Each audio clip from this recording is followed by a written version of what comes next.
Uy, bossing, nandiyan ka pala. Naghahanap ka ba ng helmet na vintage? Meron kami dito sa Ride Safe Moto. Andito si V10.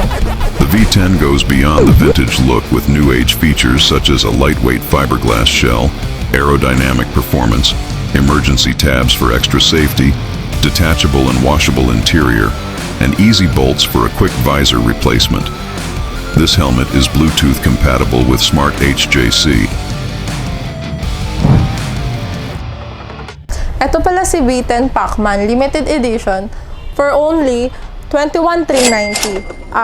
Full face helmet, single visor. Ayan.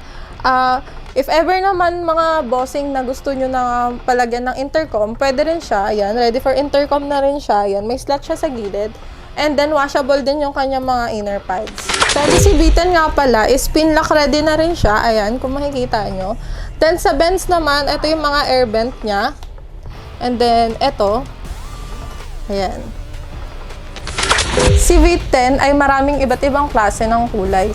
Meron tayong Tommy MC2, meron din tayong pearl white, gloss black, gloss red, at iba't ibang pang mga design. Sa mga customer na nagtatanong kung ano ang mode of payment natin, meron tayong cash, GCash, bank transfer, credit card, debit card, and also may mga installment din tayo like Salmon, Home Credit, and Uni.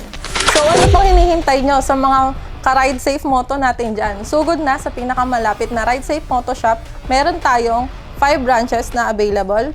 May Ride Safe Moto Muntinlupa, Ride Safe Moto Imus, Kawit, Bacoor, at Ride Safe Moto Rizal.